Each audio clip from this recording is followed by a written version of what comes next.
Hi viewers, welcome to Telugu Scit tutorials. This is CSS styling programming. ఇంత మునుపు సెషన్లో paragraph colour గురించి discuss చేశాము. ఇప్పుడు ఈ క్లాస్లో paragraph colour, font size, text indent అనే వాటిని గురించి చూస్తాం.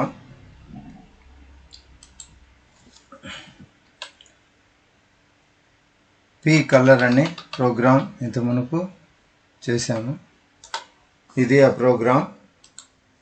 దీంట్లో మనం కలరు, బ్లూ, ఫాంట్ సైజు ఇవి తీసుకున్నాము.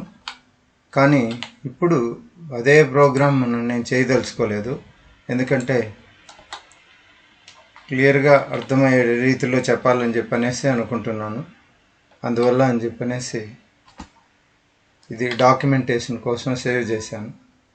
ఇప్పుడు దీంట్లోకి వెళ్ళేసి నేను ఫైల్లో న్యూ తీసుకుంటాను. This is new program. దీంట్లో నేను చేయబోయేది ఏంటంటే Session-22. అందుకని ఫైల్లోకి వెళ్ళి <! ఎక్స్క్లమేషన్ తీసి programme on font alignment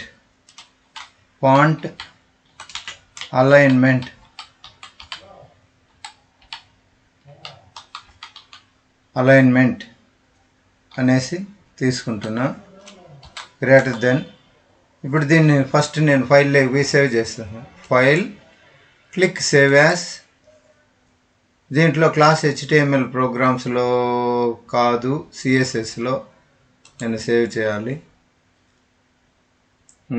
CSS desktop మీద CSS దీంట్లో నేను సేవ్ చేయాలి. దీన్ని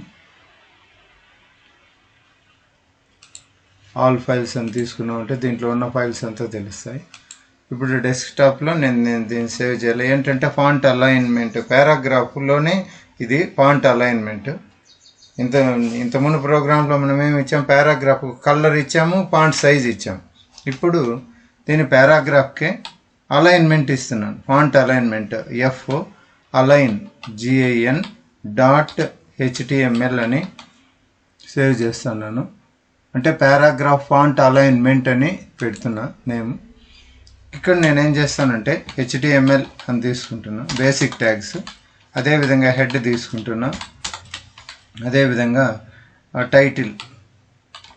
టైటిల్ బిగిన్. ఇప్పుడు ఇక్కడ ఏం చేస్తానంటే ఫాంట్ అలైన్మెంట్ అంటే పారాగ్రాఫ్కి కదా, ఇక్కడ పారాగ్రాఫ్ అనే తీసుకుంటాను. పారాగ్రాఫ్ ఫాంట్ అలైన్మెంట్ అని చెప్పి తీసుకుంటాను. అంటే దీంట్లో కలర్ ఉంటుంది, పారాగ్రాఫ్కు కలర్ ఉంటుంది, కలరు, ఫాంట్ సైజ్ ఉంటుంది, దాంతోపాటు ఫాంట్ అలైన్మెంట్ ఉంటుంది. Font size, font alignment. ఇప్పుడు నేను క్లోజ్ చేస్తాను. Title close. ఈ విధంగా పెట్టామంటే మనం ఏం చేస్తున్నామో తెలుస్తుంది. అంటే పారాగ్రాఫ్కి ఏమి ఇస్తాను? కలర్ ఇస్తున్నాను, ఫాంట్ సైజ్ ఇస్తున్నాను, ఫాంట్ అలైన్మెంట్ కూడా ఇస్తున్నాను. ఇది ఈ విధంగా. ఇప్పుడు దీన్ని ఏం చేస్తానంటే హెడ్ క్లోజ్. ఈ హెడ్ క్లోజ్ ఇచ్చే మునుపు నేను ఏం చేస్తానంటే కొద్ది గ్యాప్ తీసుకుంటాను. హెడ్ క్లోజ్ చేసేస్తా. ఎంటర్. ఇక్కడ ఏం చేస్తానంటే బాడీ తీసుకుంటా. Body close. అదేవిధంగా HTML కూడా close. This is the basic tags in HTML program. ఇది ప్రతిసారి చెప్తూనే ఉన్నాను. దీంట్లో ఇక్కడ ఏంటంటే గూగుల్లోకి వెళ్ళి లోరెమ్ ఇప్సంలో ఆల్రెడీ ఉంది రెడీగా. ఈ లోరెమ్ ఇప్సం డబుల్ క్లిక్ ఇచ్చి దీంట్లో కొద్దిగా టెక్స్ట్ తీసుకున్నాం. ఇదే టెక్స్ట్ ఇంత మునుపు తీసుకున్నది. ఈ టెక్స్ట్ తీసుకొని Ctrl+C ఇక్కడికి పోయేసి పారాగ్రాఫ్ తీసుకుంటా. పారాగ్రాఫ్ దీంట్లోనే పారాగ్రాఫ్ క్లోజ్ చేస్తాను. ఈ మధ్యలో ఈ లోరిమ్ ఇప్సమ్ అనే టెక్స్ట్ని ఒక 2-3 టైమ్స్ పేస్ట్ చేస్తా, అంటే డిఫరెంట్ పారాగ్రాఫ్స్గా వచ్చేటట్టు. ఈ పారాగ్రాఫ్ తీసుకున్న తర్వాత దీన్ని మనం ఏం చేయాలంటే డివిజన్ చేసుకోవాలి. ఇక్కడ పారాగ్రాఫ్ తీసుకున్నా, ఆ పారాగ్రాఫ్ లాస్ట్లో క్లోజ్ అయింది. కాకపోతే నేను పారాగ్రాఫ్లుగా నేను డివిజన్ చేసుకోవాలి.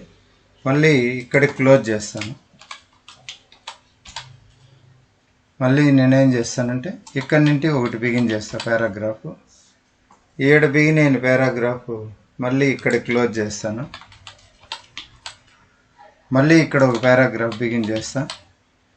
ఇక్కడ బిగిన్ అయింది, మళ్ళీ ఇక్కడికి క్లోజ్ చేస్తాను. మళ్ళీ నేను ఇక్కడ పారాగ్రాఫ్ తీసుకుంటాను. ఈ కీబోర్డ్తో పెద్ద ప్రాబ్లం.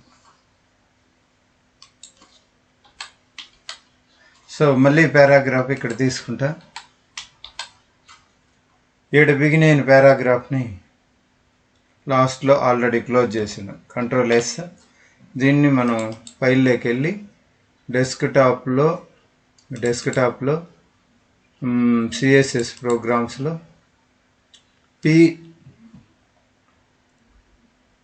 పారాగ్రాఫ్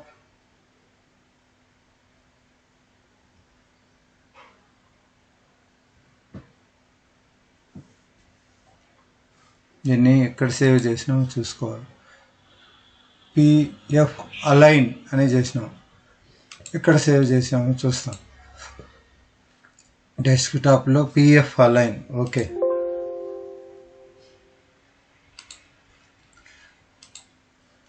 PF అలైన్ ఇక్కడ ఉంది.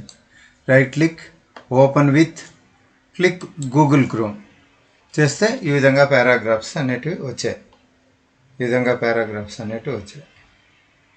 ఓకే, ఇప్పుడు మళ్ళీ మనం దీంట్లోకి వెళ్ళేసి టెక్స్ట్ అయితే తీసుకున్నాం. ఆ టెక్స్ట్కి మనం ఏమీ స్టైల్స్ ఇవ్వలేదు ఇంతవరకు. ఇప్పుడు స్టైల్స్ ఇవ్వాలి. స్టైల్స్ ఎక్కడ ఇస్తాము? హెడ్ సెక్షన్లో ఈ పార్ట్లో టైటిల్ కింద ఇక్కడ ఇస్తాం. ఏమని? స్టైల్ టైప్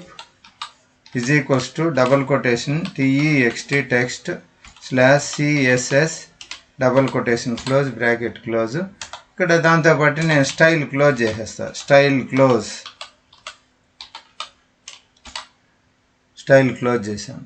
ఈ స్టైల్ లోపల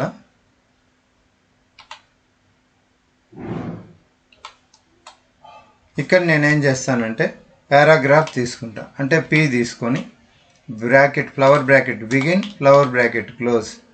ఆ విత్ ఇన్ ఫ్లవర్ బ్రాకెట్ కింద నేను కలర్స్ ఇస్తాను. ఈ styles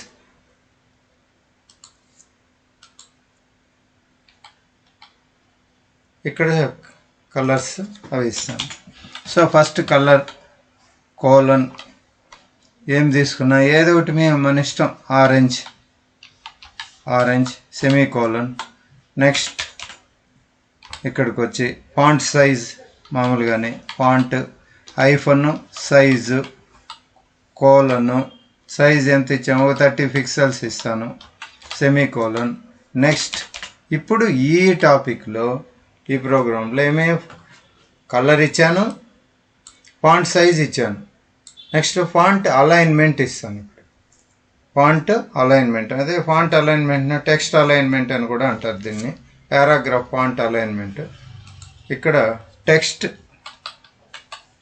hyphen align colon justify right ఏదో ఒకటి ఇస్తాను. జస్టిఫై ఇస్తాను ఎందుకంటే అది టెక్స్ట్ ఎక్కువగా ఉంది కాబట్టి. జస్టిఫై సెమీకోలన్ ఇచ్చి Ctrl+S అని ప్రెస్ చేసిన ఆల్ ట్యాబ్కి వెళ్ళి ఈ పారాగ్రాఫ్కు ఏమి ఇస్తాము? ఈ విధంగా చూడండి, ఒక డిఫరెంట్ ఆర్డర్లో. For example text align justify అనేది నేను రిమూవ్ చేస్తాను. Ctrl+S ఆల్ ట్యాబ్కి వచ్చేసి చూడండి. ఇప్పుడు చూడండి ఈ ఎండ్స్లో ఇది కొద్దిగా పొడుగుగా ఉంది, ఇది లోపలికి ఉంది, ఇది ఇంకా లోపలికి ఉంది, మళ్ళీ ఇది బయట వచ్చింది, ఇది లోపలికి ఉంది, మళ్ళీ బయట వచ్చింది లోపల. ఈ విధంగా డిఫరెంట్గా ఉంది అన్ని పారాగ్రాఫ్స్. చూడండి ఈ రైట్ సైడ్ ఆ విధంగా ఉంది. అట్లా లేకుండా ఒక ఆర్డర్లో ఉండాలంటే టెక్స్ట్ అలైన్ జస్టిఫై అని చెప్పాను. ఇప్పుడు Ctrl+S ఆల్ట్ ట్యాబ్లోకి వెళ్ళి ఇప్పుడు రిఫ్రెష్ చేస్తాను. చూడండి ఈ రైట్ సైడ్ బాగా రెడీగా వచ్చేసిందా. కరెక్ట్గా ఎప్పుడైతే జస్టిఫై అని ఇచ్చామో అది రైట్ సైడ్ అంతా అరేంజ్ అయిపోయింది. సో ఈ విధంగా రావడాన్ని ఏమంటారంటే పారాగ్రాఫ్ టెక్స్ట్ అలైన్ అని చెప్పనేసి అంటాము.